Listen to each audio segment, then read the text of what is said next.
Star Wars Squadrons has had a few issues over the past week or so, but the game just got fixed. About a week after launch, Squadrons just had its first patch or bug fix. No new content. You probably already know EA has no current plans to bring new content to Squadrons. What we have in the game is what we're getting, and that's it. But like with most games nowadays, when they first release, they're riddled with a bunch of bugs, which in some cases make the game unplayable. This is especially the case with online games, trying to balance all the game mechanics and systems, make sure it's all working, and then there's a sudden influx of thousands of players. Things can go wrong.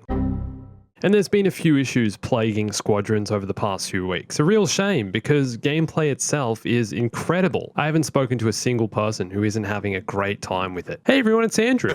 I've been giving away a few codes to Star Wars Squadrons, and I've still got a few left. So if you want to try win one, head over to my Twitter @StayBombastic for more details. Thankfully, a lot of the bugs in Squadrons have been fixed in this latest patch. I've been getting an issue on my PC where my game crashes at several points in the story, and also sometimes halfway through a round of fleet battles, which sucked because when I'd reopen the game, it would punish me for leaving by increasing my matchmaking times. It said because I left, I was being punished, but it said it was going to do that anyway, although I didn't notice too much of a difference, maybe because there's still so many people joining because the game's so new. I've seen a few other players also experiencing this issue where the game crashes, but for me, this latest patch seems to have fixed the problem, even though it's something that's not necessarily directly addressed in the patch notes. And I haven't done too much testing just yet, but I played a few rounds this morning with no crashes, so fingers crossed it stays like this. Now, the other bug that was frustrating a lot of players had to do with ranks and progression. Some players aren't able to rank up despite winning multiple matches. Not sure this has been fixed yet, but what has been fixed is the issue where players couldn't be correctly placed in a rank. Squadrons matchmaking is very rank and skill based, so the fact players weren't being placed in their correct rank was game-breaking in some ways. HOTAS flight stick dead zones have also been fixed. For those who don't know, the dead zone is the distance you have to move the stick before the game recognizes you're moving it and responds on screen accordingly. So a low dead zone means the stick will react to even some of the smallest movements. And this also applies to controller sticks as well. And you should be able to modify controller dead zones in Squadrons as well as joysticks. Another issue I heard some players were experiencing was being unable to complete the fleet battles tutorial, an issue where the Star Destroyer became invincible, so I'm pretty sure that one's also been fixed. And here's a funny one. There were a few instances where the Frostbite logo would appear as a placeholder for effects in the game, so these have been removed. Funny seeing this logo in the game like this, but there were a few other things that got fixed. You can find a full list of the fixes in the description, but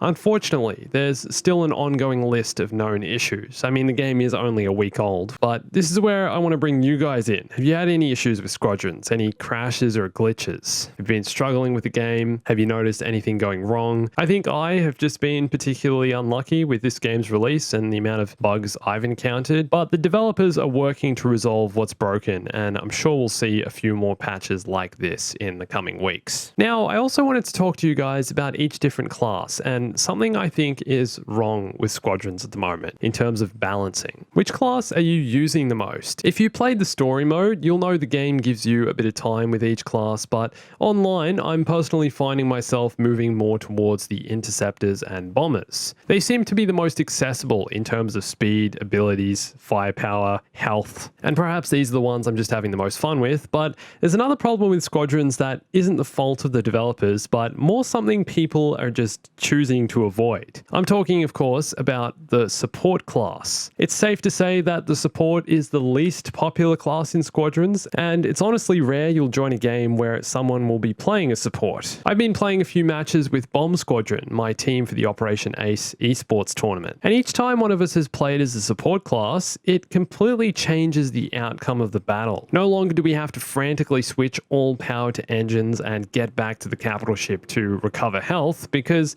a good support player will be doing that for us in the battle. The support and bomber combo is great for dealing high amounts of damage to capital ships because you can fly by a capital ship or frigate, drop all your proton bombs as the bomber, then have the support ship restock your health and ammo and go in for another bombing run. All of that can happen within the space of 20 to 30 seconds, whereas flying back to the capital ship or dying on your own can sometimes take a full minute until you're back into the action, and by then things could have completely changed. I think as the game gets older and people spend more time playing, more and more people will start taking the support class, especially if they realize no one else on the team is doing so, but it's vital to success. Being able to keep other players alive not only allows them to deal more damage, but also prevents your side from losing morale and going back on the defense. Every death brings down the morale for your team, so if players stay alive for longer and are resupplied by the support ship, your squadron will have a better chance of staying on the attack.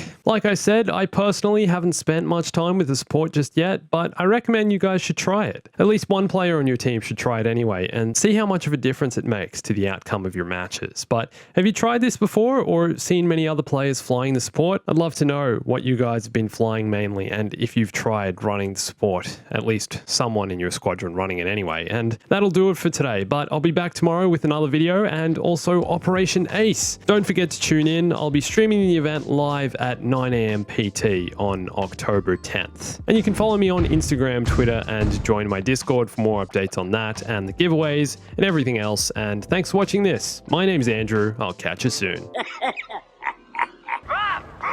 Stay bombastic.